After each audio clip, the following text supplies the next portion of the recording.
My name is Rick Dawson, and I am the Director of Membership Development with Manufacturing Works, formerly WireNet. We are a 501c3 nonprofit that works with manufacturing companies here in the region on all sorts of different things. Really, though, our big thrust right now is really around technology, around succession planning, and around workforce development. And so we help manufacturers in this region with all those different things.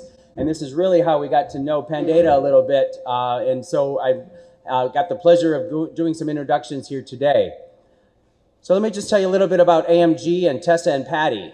AMG helps B2B companies that make physical products to quickly win and retain high-value customers with pipeline marketing. They translate relevant awareness into revenue through digital and physical experiences that evolve based on performance against forecast and ROI. AMG's integrated digital marketing planning, content strategy, and technology change management services help clients rapidly test, optimize, and scale marketing for new processes, products, and innovation. Today, you'll be hearing from AMG's Head of Integrated Planning, Patty Parobek. Patty brings more than 12 years of experience into SEO and paid search, as well as social and content marketing to AMG's clients. The clients appreciate Patty's external lens on how to most effectively reach, engage, and measure customer behavior without creating points of friction. Tessa is AMG's Vice President of UX and Technology Strategy. She started her career as a developer before following her passion for people-generated data into marketing. She has held roles in marketing and software product management on both the client and agency sides of the business. She combines that experience with agile principles to execute AMG's rapid marketing testing, which focuses on trying new marketing technology and channels for bringing new innovation to market. And let me just tell you a little bit about Pandata and Cal. Pandata is a group of data scientists that enable clients to use data competitively. They solve and simplify complex business challenges, helping their clients stay relevant and more quickly derive value from their data. Simply put, Pandata helps people plan for data science and enables them to use it. Their expertise spans machine learning, artificial intelligence, business intelligence, and big data. Cal is a data science thought leader in Northeast Ohio. He leads teams to help organizations get started with data science initiatives and advanced technologies like artificial intelligence to impact the bottom line. Cal regularly speaks on topics in machine learning and what organizations can do to start leveraging their data for impact. He has received both national and international recognition for his work in predictive modeling and entrepreneurship. Ladies and gentlemen, please welcome our panel.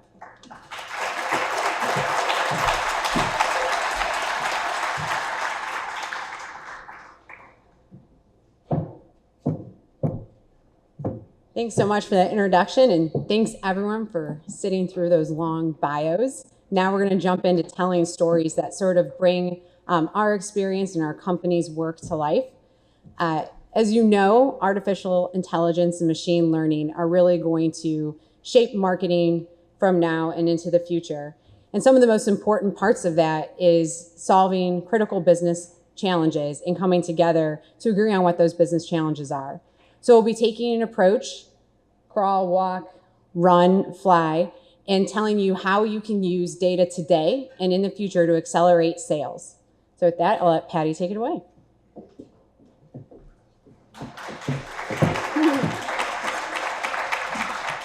All right, so before I go to the next slide, I just want to pause and kind of over-communicate this illustration. Getting to data science, AI and machine learning is very much a journey to do it in a valuable way. So I'm going to be speaking about just kind of the manual gathering of data, the foundational blocks that you want in place in the first step, step one. And if you're thinking, you know, my organization might not be ready for steps 2, 3, or 4 yet, completely normal. In fact, the vast majority of B2B companies are on step 1 right now. So let's talk about it. It's the data that you have access to today to create really targeted marketing strategies that are going to allow you to create more higher quality leads and get them through the sales pipeline faster. So when we talk about the pillars of data that we're going to collect, we're going to talk about the application of those in an example through a case study. So Aquatherm is one of our clients that we chose for this. They are a B2B manufacturer of plastic pipes, large diameter plastic piping. Their market is 90% steel and copper. So they're 10% of plastic pipes. They're fighting for good quality leads. So they have challenges to be able to generate those. They have really aggressive sales goals. So we partnered with them to think, how are we going to supplement the strategies that you're already using? And most commonly, they're using a lot of trade show, kind of traditional marketing to generate a lot of compelling leads, which is good, but they're few and far between. So how can we think of strategy differently to layer on top of that and generate more leads for you more frequently and have them be really high quality? So when we started the strategy, the first thing that we do is think about, well, what are the data points that we can access to really define our target buyers? And maybe it's not surprising to you that 68% of B2B buyers research on their own online before they ever contact sales, right? So trade shows are great, but this tells us two things. Number one, we know that we have to be online. We have to be online where our B2B buyers are doing research and making sure that we're being relevant in those places where they're looking for us. And number two, they're doing research online. They're leaving a digital footprint. And that digital footprint has tons of juicy data bits that we can pull from to be able to formulate better strategies. So what are some of those pillars of data that we do and research into before we formulate a marketing strategy that's going to pull leads? Number one is sales team feedback. Very manual process of just talking to your sales team. They know more about the customer and the buyer than anyone on the team because they talk to them every day. So talking to a salesperson is kind of like talking to 100 customers. So from the sales team, you can get, what the ideal lead looks like, right? What's their job title? What's the company size? But apart from that, you can get, well, when they come to us, what kinds of questions are they asking? What are those most common barriers that they're struggling with? And what kind of sales materials actually resonate with them? You can get so much rich information that you can then take to the other pillars to validate. So another thing that we do is market research. And it doesn't have to be as sophisticated as really structured consumer surveys, though it can be. And if you have resources to do that, yes, absolutely, you want to. But to get a good pulse on what's interesting to buyers and what's topical for buyers, you can honestly just go into your industry's publications, go into the websites of the trade shows that your buyers are going to, and just flip through the agenda. Pay attention to the topics that are covered, and you'll get a real sense of what's important to them right now to start capitalizing on. Keyword research. Who here is familiar with keyword research? Okay, good, we were right. We made an assumption that basically everyone was.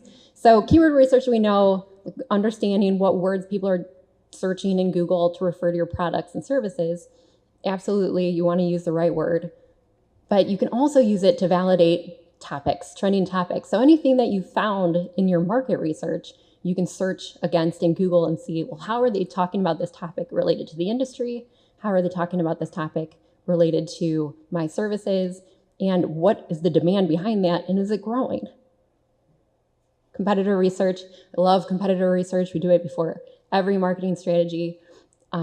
Flipping through different competitor websites will tell you what they're prioritizing, and that's important. But an even more effective strategy is to use free tools like SimilarWeb or SpyFu or SEMrush to access where they're driving their traffic from. And you can tell a lot by looking at those tools and seeing where they're investing most of their marketing dollars. So what you'll see real quickly is a lot of patterns of consistent channels. And those are ones that start kind of formulating this channel strategy of what you might want to test into. And then website analytics. You can learn a million things from website analytics. But some of the things that we like to look at before conducting a marketing strategy is where the exit points are, what are the barriers. Ultimately, you're going to be driving all of this traffic back to your website.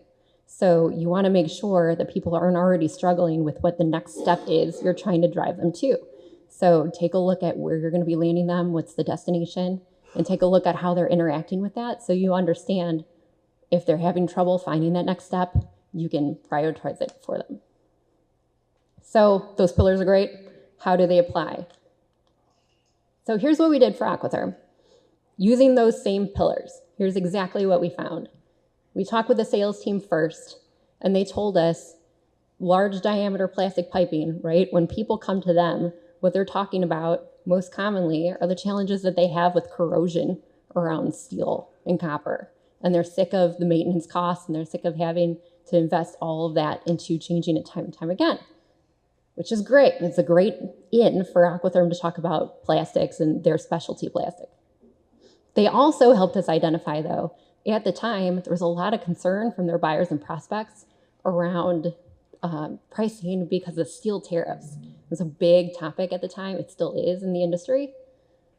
But it was a topic when we did research and validation against in the market research phase, wasn't being covered by competition or even industry experts very well yet. So there was an opportunity there. From the sales team, we also got prospect lists so we could see specific job titles, kind of that ideal lead and what that looks like. But we validated, right, in marketing research. In the trending pub topics, we were able to see not yet was steel tariffs being covered in a relevant way for their industry, for construction. In keyword research, we were able to see that people actually were searching for it. It just wasn't being covered in content very well. So you could see a ton of search traffic around steel tariffs for construction, but no results, and no results that were compelling enough. So Aquatherm definitely had an in to be able to talk about something as an expert in a really relevant way, to be able to eventually connect to what their solution was. Competitor traffic channels showed us when we looked at different competitors through those tools, we saw that there's a high frequency of competitors that were using LinkedIn and Facebook really effectively to publish content. And that was something we hadn't tested yet for Aquatherm. So we wanted to do a paid strategy around promoting that content there. And then Google Analytics showed us the top tasks. So in the landing destination, we wanted to make sure that we were incorporating the next step case studies that those users previously were interacting with most. So we crafted a landing experience that was going to allow them to interact with the content we were ultimately going to develop, and then have a very next step of getting into product or getting into case studies or something to take them further down the funnel. So all of that data went into ultimately what the strategy was. So in the center of it, I've obviously been saying this for the last couple of slides, was content, right? It was a gated piece of a white paper that was co-authored by Aquatherm and AMG that talked about steel tariffs and the pricing changes and how they were going to affect the industry, but also what solutions were and to consider plastics. So from that white paper, we versioned different marketing assets, a lot of ads targeted to LinkedIn and Facebook, right? Only the channels that we could identify from the data that we gathered were going to be relevant to test. Also some key publications where we saw the start of the topic being discussed. We knew that from surveying the website and looking at analytics, there were going to be a significant amount of bail after they integrated with interacted with the content.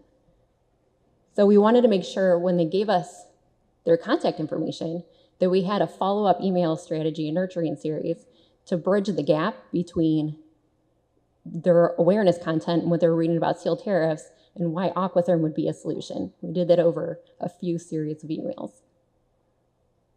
And ultimately, this strategy was meant to be very, very targeted. So in those channels, we only reached out to the people who we can identify and match that ideal lead profile that our sales team gave us in the initial research phase. So how did it perform, right? A lot of targeting went into this, so it had to have done something well. So the average sales life cycle for Aquatherm is between 12 and 18 months. And the leads that started coming through from this campaign were closing in 6. So it was drastically changing that sales cycle for them. You could tell that it accelerated that pipeline. So what's the supporting information? Of the people who downloaded the content, and remember it was really targeted to just those ideal lead profiles, 98% of them were qualified by sales. So 98% of people who downloaded content at the top of the funnel, the sales team took a highlighter and highlighted 98% of them and said, yes, I would reach out to these people. It was 30% more cost effective than the industry average of doing content lead generation. And it's because, again, it was so targeted. And 25% of the people who downloaded the content we saw have a high propensity for sales outreach. So what does that mean? Well, after they gave us their information, the data doesn't stop there. We can see them interacting with a bunch of different things on the site. So these 25% of these people were going to the site, looking at product pages, looking at product videos, downloading case studies, and showing us that they were probably ready for a richer conversation from the sales team. So we had all of that research data to go into the marketing strategy, and now we have so much more data down the funnel because we can monitor their behavior on the site. Everything from impressions down to contact form submissions. So when we see John Smith downloading the content piece from Facebook and then commenting on it, we can see him come to the site and interact with a case study on green buildings and an article on sustainability. That's amazing information to be able to give to the sales team to say, follow up with John Smith on these points. You can put them all into your CRM and have them continue the conversation and use all of that additional data to scale results, test new content. You can add triggers, email triggers based on the content throughout the site. There's a million things that you can do, but that's kind of the foundation of what to understand is all of the data that gets in to the strategy and then all of the data that comes out because of the site behavior and all of that to speed up the sales pipeline. So that's just kind of the first step, the fundamentals. Tessa gets to talk about more exciting the data lens, and that's the data you can get.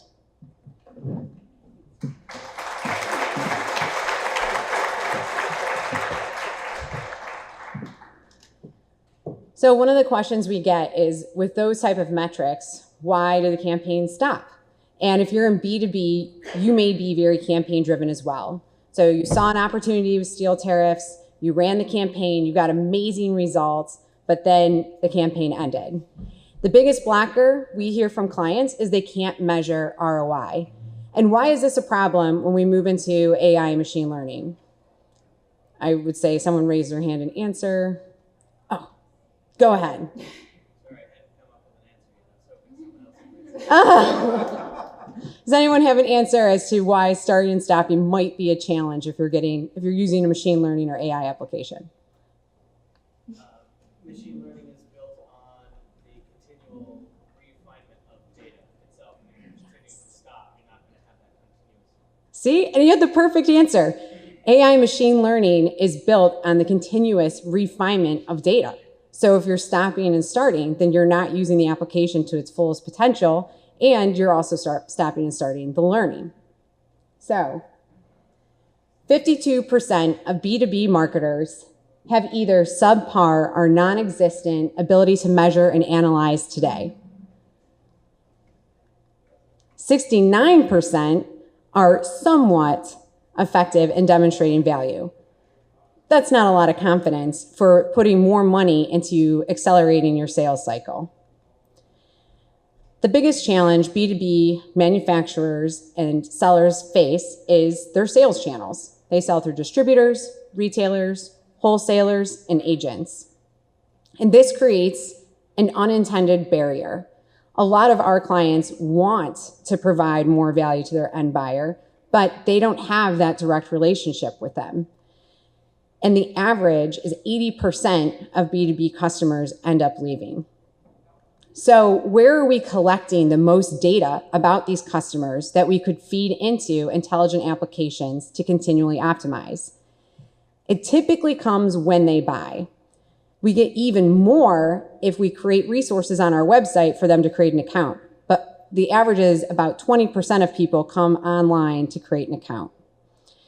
But if we leverage some more technology that we have today and start adding into the stack, we can begin to engage between 75 and 100% of our end buyers while still selling through our traditional channels. So it kind of brings that end cap to closing the loop on ROI and giving us the type of continual data feed to make the most out of AI and machine learning, which is really exciting. So there are no secrets. I think sometimes, like everyone does this, we do this as well. We get caught up in our own routines, sitting in our office, and we don't get outside the walls to see what's actually going on with our product. So we're going to give a simple process for closing the loop on ROI. And just a spoiler alert, it's a lot of manual work because a lot of what goes into machine learning AI requires a lot of manual work up front. First, we're going to list the post-purchase steps.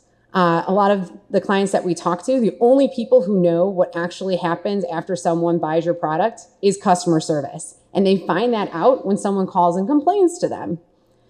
Number two, we're going to call out those challenges and blockers. So talk to customer service, sit with them. Then we're going to select a challenge to fix, and we're going to fix it with an existing tool that the end customer is already using. And then last, we're going to connect the data that we get from the fixed challenge back into our marketing tech stack. So let's go back and use Aquatherm as an example, and we'll tell you a little bit about their story. So first, here are the actual steps to installing pipe. So in this picture, you can see the pipe, and what's wrapped around it is, I'm just gonna turn this here, be a rock star, is the tooling that's required to actually install the pipe. So it starts with the design, then they have to find certified installers. Next, they have to find the tooling. So if I'm a contractor on a job and I was just told I'm going to be installing pipe, well, now I have to go get special people and special tools, and oh, we already started 3 weeks late, so now this is kind of frustrating me.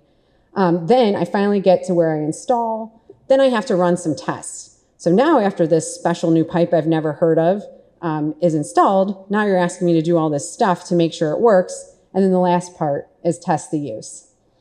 So when we sat down and talked to the sales team and to their trainers and support team, we found that there are challenges all the way down this process. So let's get out of the office and see what actually happens on an Aquatherm work site where we can collect data. What we found, and this might seem kind of obvious to you, but all of these people have tape measures and mobile phones. And luckily, almost every customer that you have has a mobile phone. So that is the solution that Aquatherm chose to focus on to solve some of those problems. So if we take an app on a connected device and allow that contractor to immediately locate tooling and reserve it the moment he finds out that's a problem, we can save him 2 to 3 weeks on waiting for the tooling to become available. So he reserves this tooling at a provider. And this also gives us the opportunity that if he's in the app to have links that go back to the site for how-to videos, frequently asked questions, and show him here are the validation tools. So we're anticipating the next challenge that's coming up for him once he has the tooling in place. This allows us to capture data not only in the mobile app, but then by having them come back to the site. Our marketing automation pixels are set up so that we can automatically start marrying that back into the customer record and then triggering communication. So all the data goes back into our CRM. We can now validate who purchased our product, that it is in fact being installed, that they did locate the tooling, and then see what other content they interacted with on the site and automate the communication from there. The next question I always get is, what magical little things do you have that do all this amazing stuff? So we have software architects who use APIs. And if you don't know what an API is, it opens up a lot of back doors. But we just think of it as pipes. So now we take this new data and we use it to help do more advanced targeting back up the funnel. So what we collect is relationships to other customers. It's really interesting when you're in B2B and you sell through distributors or brokers, or even if you have regional sales managers, like in Aquatherm's case, you can start measuring the value of each of those types of relationships by seeing who's closing where and how those resulted in referrals in the specific geographic area. This helps inform content. This helps inform more personalized targeting. It also helps the client, and they haven't done this yet, but will help the client target where they want to go to trade shows and display. Frequency and usage. This helps optimize the content within on your website. Who's going to the videos? Do we need to update them? How often? If someone's going too often, what does that point to? We can also look at what industries are getting the most traction. We can create loops where we get feedback on the content. And then again, we'd be able to see where it's being used the most in a geographic means. So this type of data is always on. The mobile app is always available. Your site's always available. And it allows you to start powering campaigns through AI and machine learning to generate relevant awareness, to close sales faster, to use that continuous real-time end user data to optimize your content, and then to connect the technology to measure the ROI. So now I'm going to hand it over to Cal. Do you have a question? Yes? Yeah, within this context, it looks like one of the big takeaways is to view the onboarding process for a B2B company that has onboarding as a continuation of the sales process, because you're getting those touch points for like a customer who's theoretically purchased but not necessarily implemented. And so if I'm reading the last slide correctly, you see value in that customer who's now implementing this process as a potential driver of referrals. So can you just, and I don't want to derail it, but if you could kind of speak to that. I mean, I noticed you were using Pardot earlier. Do you just take this onboarding process, they're looking back, they're consuming the content that you've produced that's educational, then that gets mapped into your marketing automation platform, and then you probably have other prospects that you're evaluating, and then you can triangulate between this new prospect who may be lower down the funnel who's coming up, who now is boosted because one of their competitors or neighbors or something is evaluating that content. Yeah. Can you speak to that? Yes, I can. So he was asking about how we can use the data that we're collecting from the onboarding process to measure and see the relationships and measure the value of the referrals. So Aquatherm, and this isn't the case for all B2B companies, but for many it is, you have to be certified in order to install it, and they have on-site training. And their number one way that they get their next customer is because a contractor had a positive experience installing on one location, or an actual installer or worker had a positive experience. And so when they go to the next project, they tell them, hey, I had a positive experience. I know how to do this. And then that can lead to the next project. The challenge right now that I think a lot of people are facing is they're not getting enough positive referrals because there are these blockers that it's like, well, not enough people can raise their hand and say I had a positive experience. They can definitely say, Aquatherm's solution is great and amazing and delivers on the value it promises, but how many of the contractors are having a more seamless experience where it is easy install, is not causing delays on the site. And even though that's, you can make an argument it's not technically Aquatherm's problem, that is the contractor's job. By helping the contractor solve this, they'll be able to retain more customers. Yes? Just one other question. So what's the time frame from start to finish on each step, on average? So complete step one. Yeah, that's a really good question. So in the process of closing the loop, so it depends on the company. And I'm going to give an average. Well, I'll tell you, on Aquatherm, this journey is still going on. So we started our stakeholder interviews last year. We got a lot of these learnings. And our first step was to immediately apply them to marketing, which we would recommend for anyone. As soon as you get that data, look at where I can apply it. The next step is in getting the right stakeholders involved. So in order to think about designing an app that's going to get into the hands of end buyers or to get into the hands of the contractors, you have to involve the IT department, the head of sales. For them, they're an international company, so they also need buy-in from the owners in Germany, and that can take 3 months. So now we're at 3 to 6 months, another 3 months, and then you get into the design.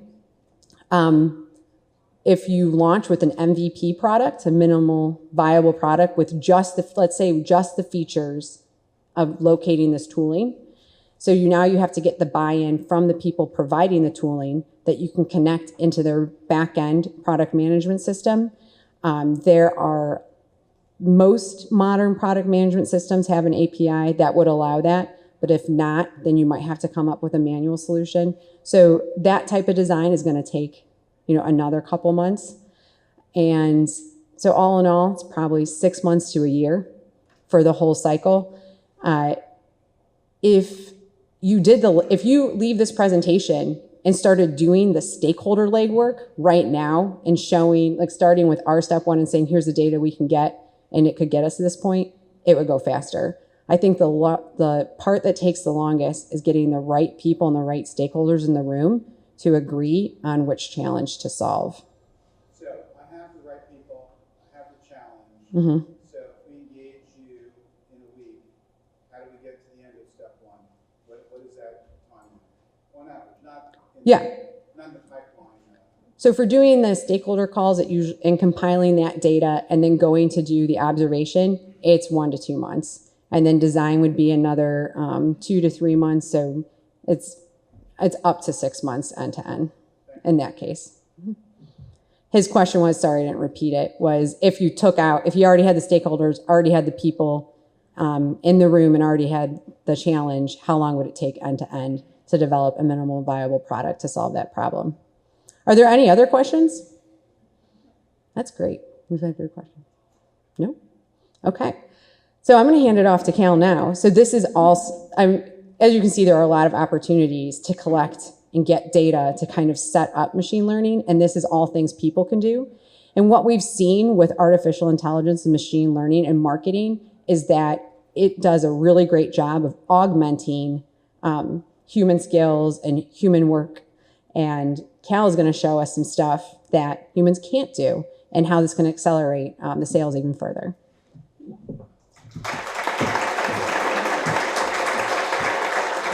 Thank you. Okay, so I guess I'm anchored to the microphone. I normally like to wander, but I'll do my best. So my goal today is to get everyone here excited about machine learning and data science. And I was recently asked, well, why are you nerding out about data? And for me, it's the closest thing that we get to see in day-to-day business that kind of looks and feels a little bit like magic. But first, I want to demystify a few terms. You'll hear the words data science, machine learning, artificial intelligence, and big data thrown around. And my recommendation is to not get caught up in the jargon. So if you ask 10 different data scientists to define data science, you're going to get 10 different answers. So I'm going to start with a few basics. So data science is the process of generating sustainable value with data. Artificial intelligence is a byproduct of that allows machines and computers and programs to be able to do things that a human might not be able to do on their own or do at a bigger scale. And machine learning is the process with which we create these tools to learn from data to do these intelligent acts. Fundamentally, it comes down to three things. You're addressing a specific business challenge by transforming raw data that might not have any context or information on its own to inform decisions that impact the bottom line. So I want to reinforce something Tessa said about artificial intelligence and data science not being a replacement, but being able to augment what people do in their roles. So data science is lucrative. Sales teams that are adopting artificial intelligence are now seeing increases in leads and appointments by up to 50% at almost 50% less of a cost. That's an unfair advantage. And this is the #1 reason why you should be excited about artificial intelligence and how it's going to impact your role. So this was December 2018. But a more recent study that just came out this month is that 77% of organizations are still seeing major barriers to adopting artificial intelligence in practice. So if on this one hand, there's this lucrative gain and that's on the other side, why are these organizations not able to do that? Part of what I'm going to talk about here is some case studies of where artificial intelligence has been successful and talk about some of the ingredients that help organizations get jump-started. So I like the example of customer service as a part of the sales process. Satisfied customers are 6 times more likely to buy from you versus dissatisfied customers are twice as likely to churn. They're also responsible for 80% of your negative word of mouth. So this is why you should care about what gets your positive customers excited about you and what gets your customers that feel negative towards you frustrated. So we worked with this one Fortune 500 B2B company that had a top-down initiative to collect more feedback from their customers more consistently. They collected over 60,000 comments from their customers over 2 years, a quarter of which were in a foreign language. This was getting beyond the realm of their customer services team ability to react. There was a lot of frustration within this organization where the customer service team members wanted to talk to sales to tell them, hey, this is what our customers are complaining about. We need to address these issues. Show of hands, how many times have you heard this in your organization? Well, that doesn't apply to my organization. That doesn't apply to my customers. All right, so there's a culture of point the finger, and this stemmed from lack of trust. So what we did in this situation was we trained an artificial intelligence solution to be able to recognize core themes within the text. We actually partnered with the customer service team to label and tag a handful of representative comments that kind of summarize the gist of what customers were talking about. We then used this to teach an artificial intelligence solution to be able to tag future comments as they were coming in. We used APIs provided by Google to be able to take foreign language comments, translate them into English, and come up with consistent definitions for, well, this comment is about website functionality. This comment is about finding product information. And what happened as a result was now teams had the ability to consistently look at this otherwise qualitative data and be able to buy into it and understand, okay, are these customers satisfied or dissatisfied? And what are they talking about? What issues are they talking about? And over 2 years of just being able to listen to what their customers were trying to tell them, their net promoter scores improved by 20% on average. And for some who use net promoter scores, you're already familiar with this concept. For those of you who haven't yet heard of net promoter score, it's a measure of how many advocates are in your customer pool versus people who are frustrated. And more importantly, it overcame this trust barrier that, oh, that doesn't apply to my customer. When you're able to consistently tag things and prioritize it and share it with different business units, they can actually see that it is, in fact, a challenge that's occurring within their customer base. A second case study that I like to talk about is being able to translate digital behavior into qualifying sales information. So this kind of relates a little bit to the Aquatherm example. If you were to go to Human and just watch a person interact with a website and they clicked on a product and they went down to a product category and they looked at some information and they went back up a level and they went to another product, and you'd probably guess that they're struggling. They don't know exactly what version they want to buy. Imagine if you could train a piece of software to recognize that behavior. A human can come up with a few rules in advance, like let's say somebody goes up and down 5 or 6 different products within a product category. That's a rule that you can define. Where artificial intelligence comes into play is being able to take all of the known examples of somebody who actually purchased and teach a model to recognize that behavior without setting those rules in advance. So in this case, this company, like many B2B companies, they sell through distributors. And they had 600,000 unique visits to their website every month. Yet they could only recognize fewer than 1% of them. These were customers that had already registered with accounts and were actually viewing this website after signing in to get product information. And they were collecting this through content walls. We then took a modeling approach that said, okay, well, which of these customers are taking activities that indicate they're going to purchase, right? They clicked a where to buy link. They downloaded some detailed product information. And we trained a model that accurately identified the intent to buy within that small pool of customers that we knew within 3 months.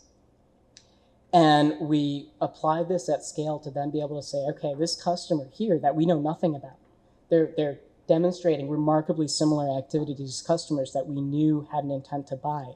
Let's throw out a call to action and ask them to register, ask them to give us their email, and start to identify more of that 1%. So I think that number has grown to over 3% since they started using this approach. And when you're dealing a step removed from your customers, that's incredibly valuable information. Another story that came out of this that wasn't actually part of this case study was there was Nike, I believe, had a product launch that happened 6 months after the fact. But this customer, they went apparently somebody, one of their someone who hadn't had an account, but their IP address indicated that they were from Nike, had looked at a pump, and then they looked at something else, and they looked at a handful of different products that didn't necessarily go together. And what turns out was it was actually a research engineer going to their website and trying to figure out how to put together a system. Imagine if you had an algorithm that could detect that intent and indicate that this is an opportunity to not only sell, but to cross-sell. And that's the power of being able to train artificial intelligence to do more than what a human could do on their own. This last story isn't one that we worked on, but it's a really cool case study that I think is incredible, and it stemmed from a business challenge. So this company specializes in long-haul shipping. So if you are a B2B company that has to ship heavy things like cars or motors or engines overseas, chances are that you could benefit from working with this company. And so the way their sales team qualifies opportunities is they have a list of prospects, and then they go read their LinkedIn company description. They say, well, does this company possibly sound like they do something that might need some long-haul shipping? This was the most time-consuming part of their sales process. And they get spreadsheets upon spreadsheets, and they were going to LinkedIn and reading and try to come up with a best guess. One of their sales team members said, is there a way to automate this? So the way the case study worked is they used an API to take those spreadsheets and mass pull the descriptions from LinkedIn. Then they took it to the next level. Typically, you capture all of the leads that you close in your CRM. They also went through the painstaking process of capturing leads that they didn't close and that they intentionally lost. They had 1,000 examples of each kind, and they trained a model to be able to recognize the difference between leads that closed and leads that didn't. And they were able to use this to automate the prospecting process, grabbing descriptions of companies from LinkedIn and using their model, which had an 86% qualification rate. So instead of a human manually doing that, they now have a model that it was able to help them prioritize who should they talk to. So there's 3 key successful ingredients for any machine learning initiative: buy-in, trust, consistent performance. Sounds great, right? But how do you actually get that to happen? Data science needs to be driven by a business leader. If you don't match up ROI with the end product of artificial intelligence, you don't get alignment. Data literacy and training, investing in your talent. And finally, data governance. How do you make sure that you maintain consistent performance? And I'll talk a little bit more about each of these.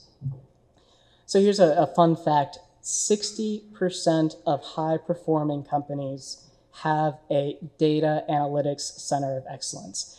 Data analytics cannot happen in isolation. What we see oftentimes is data analytics is now becoming a part of IT. It's an IT function. And IT is great, but that's not where data analytics belongs. Data analytics is an integrator. You need to be able to coordinate with IT, but you also need to be able to understand the perspectives of the various different business units involved. Cultural boundaries are a really interesting thing that oftentimes prevent artificial intelligence from being adopted.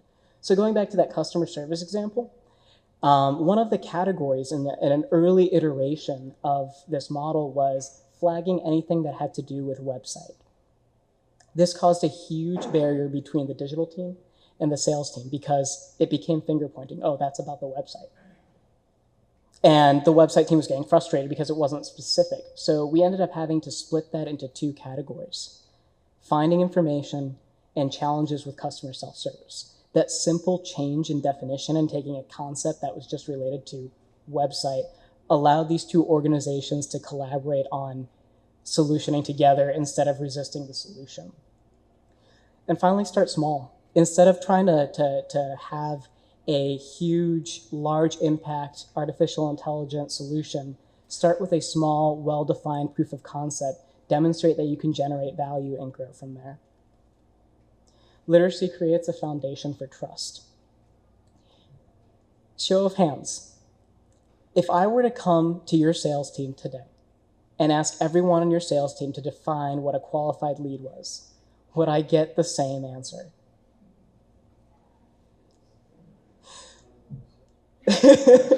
So not one hand? So this is a common challenge, right? So if data science depends on accurate definitions and data in your CRM in order to be successful, definitions become key. In fact, there's a shocking statistic that fewer than 16% of managers fully trust the data they use to make decisions. And a lot of that comes from lack of concrete definitions. There's randomness around that definition. Sure. There's randomness around the definition, but sometimes the definitions, it's a very slight change, or sometimes it can be a little bit more concrete. So I'll give you an example of a talk I recently gave in academia where they're trying to build a machine learning solution that targets freshman students. If you can't define what a freshman student is, that algorithm won't work. And so in that case, it came down to, are we going to define a freshman as number of credit hours by number of terms that they had enrolled in the university? And sticking one definition that is an assumption that applies for the artificial intelligence that you're using is really, really important, because if stakeholders want to knock the solution down, you have the ability to say, well, this is the assumption that we used here, and this is the assumption under which this solution is true. It's really important to identify your stakeholders and data champions. Who are the people within the different divisions beyond the data analytics teams who are going to learn these definitions, own these definitions, and participate with your data science team? And finally, document data sources and data quality. Part of the reason why there's this lack of trust is people don't know, well, this AI thing is spitting out results and I don't know where it's learned its data from. How much more powerful would that be if you had some documentation accessible that says, this customer service artificial intelligence solution that we're using that tags comments was actually trained as a result of feedback that was tagged by a committee of 10 customer service agents on this date and this process, and this was their rubric. How much more powerful would that be? Governance maintains consistent performance. And this happens in a few different ways. There's the obvious case of making sure that once you have trusted data sources that you maintain the quality of your data, but also that you're consistently generating return.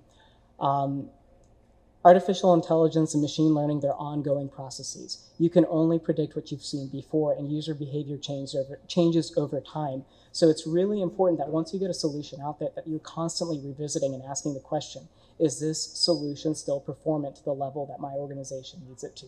And is it still generating a return?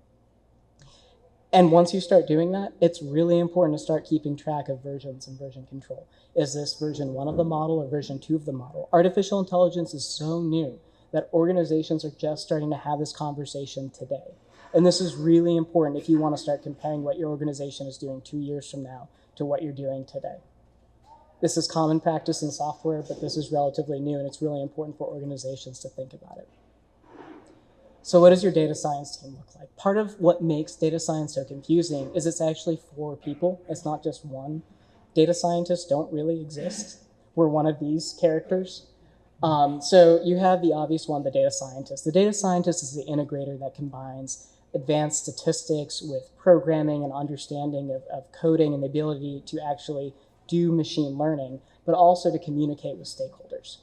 You have your engineers and IT teams that are also involved, and these are the folks that can forklift the data from one system to another and really help scale up what data scientists do. Data analysts are your number crunchers. They're the ones who can build expert charts, expert visuals. They understand how to execute a lot of the analyses. And finally, if your team your data science team does not include a stakeholder, you're setting yourself up for failure. And a stakeholder is the person who feels the pain and the business challenge that you're attempting to solve. So we've coined this acronym, how can you rise to your data? And it's 4 key concepts. These are things that you need to be asking yourself before you embark on a data science initiative. Results. What are the decisions that you hope to change? And who's going to be making these decisions as a result of the solution that you're building? Impact. What's the potential return? Can you map that out? Do you know how to measure it? And is it worth the amount of effort you're about to put into it? If it's a 6-month investment, is what you think you're going to get out of it actually worth it? And this feeds into the trust that you build within your organization. Success. What are those benchmarks? What do they look like when you get to the other side? And I attended this really awesome talk by Jeff Hoffman just last week. He's the founder of Priceline. And he did this really interesting thing with his executive leadership team at the end of every year for their planning. He built a 1-page document of what does success look like for Priceline when we get to the end of our year. But he also put together an equally important document. What does failure look like? And it's really important to be able to define that concretely. Does success after artificial intelligence look like increasing leads by 10%? Does it look like reducing cost of booking those leads by 10%? What is your goal? And make sure that you know how to measure that you've gotten there. And finally, ethics. Who here was impacted by GDPR? A lot of hands. Right? GDPR is a regulation that caught a lot of folks off guard. It's essentially this idea that Europe introduced that says if you have information on European citizens, that there's special rights that need to be applied to this data. They have the ability to contact you and ask for you to redact it or remove it and make it available as needed. The things that we can do to data are evolving quicker than regulations can keep up with. So if you don't have strong controls over how you access and maintain your information and what data you're going to be using and how, you're setting yourself up for some challenges. And it's really important to think about that before you embark on artificial intelligence rather than after the fact. So what does this mean for you and what you need to be thinking about today? 1, identify your opportunities. What are those high impact critical things to your sales and marketing initiatives that are time consuming but extremely valuable? These are candidates for using artificial intelligence. 2, inventory your data. Where are you collecting your data assets? Is it in your customer revenue management system? Do people trust the data that's in your CRM? Where else might you be collecting data, and might you collect data? And finally, start engaging your organization. Who are the stakeholders that feel this pain, and who's going to be accountable for it ensuring that you're generating value through your data science initiatives?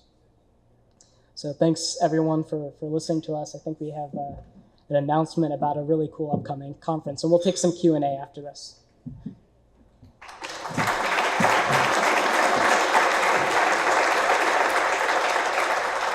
So hopefully this is just the start of your journey. There is an event coming up July 16th and through the 18th in Cleveland, MyCon.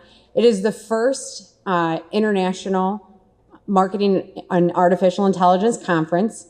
It's being hosted right here, and Paul Reitzer from the Marketing Artificial Intelligence Institute is here. So if you have any questions, definitely talk to him. You can also use a code to get $100 off. It's AMG100.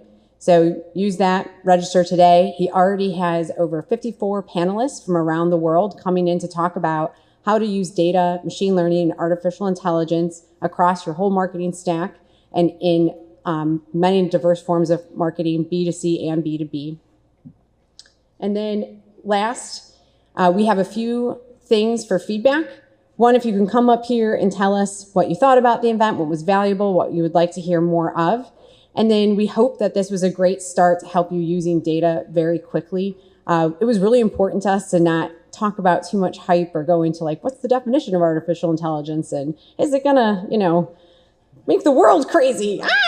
So I hope that the takeaways are really accessible and that this kind of laid out a journey for you to get started on tomorrow on getting the right kind of data, getting the right stakeholders in the room, maybe even reaching out to your data scientist if you have one and seeing if they need a team member. And if you don't have one, I would just say it's really kind of lucky that we have a company like Pandata in Cleveland. You don't going out and hiring a data scientist is not going to get you an AI application built. What's going to get an AI application built that solves a problem is getting the right people in the room and then leverage a data scientist to be a part of that team and someone who's done the process over and over again. So come up here. There's surveys on the table. There's a takeaway that hopefully summarizes the next steps. Let us know your thoughts, and thanks for coming.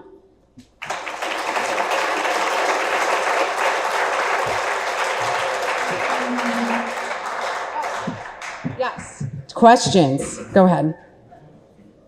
So I have a question for Cal. Yes. In the second case study, you were talking about how a company that's selling food distributors, $600,000 a visit a month, less than 1% identified.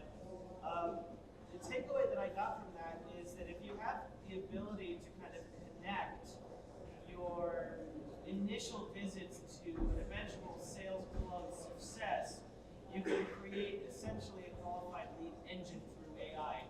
If you're selling through distributors, how do you bridge that gap between data? How can you create a workflow that connects your, let's call it, top level engagement with your eventual sales through distributors? That's a really good question, and this is something that a lot of B2B organizations struggle with. So the question was, and if I got this right, at a high level, if you are a step removed from your customers, how do you turn this newfound information around the qualified leads that you know are qualified leads, even though if ultimately they're going to be purchasing from distributors? So one, if you have the ability to assess the quality of the interaction between the distributors and your customers, that's one way to evaluate distributors that are effective and increasing your bottom line, because ultimately those sales pass through to you. Two, there's a lot of feedback and information about product quality that's missed in that transaction. So you, as the originator of the product, being able to understand mechanical issues or other quality issues that relate to the product experience or the experience of service from those distributors, it becomes really valuable in being able to target specific changes. So that's one of the ways you can bridge the gap with this newfound information. Well, thank goodness I'm direct to consumer. Is there a way to segment and produce the personas using existing data? We have our hypotheses, archetypes and personas and blah, blah, blah. But is there a way to data mine existing data to better refine those hypotheses? So the question was, is there a way to use artificial intelligence to segment your customer base? And actually, in that large user behavior example, we had done this to some success. We did some clustering just based on what are some activities that people take. And so there's just one really small cluster that had an average of over 200 visits per user, which is very, very strange for this organization. It found out, or we discovered that those super users were actually their distributors checking their information, their website for information. But we also found a few different other personas, research engineers versus repair engineers, based on the type of information they were trying to access. We generated this hypothesis by clustering the data and seeing what groups appeared, and then had conversations with the sales team to really understand, well, what does this look like? What do these behaviors look like? So you can definitely do that with artificial intelligence. Yeah, so can I go to Azure and data mine it myself? I mean, is that commercial data available? So the question was, is that commercial data available? And to the best of my knowledge, this would not be a self-service. You'd really want to go through the full life cycle of being able to set up what do those definitions look like, and yeah. So awesome. Well, thanks everyone for joining us today, and thanks Tessa for having us.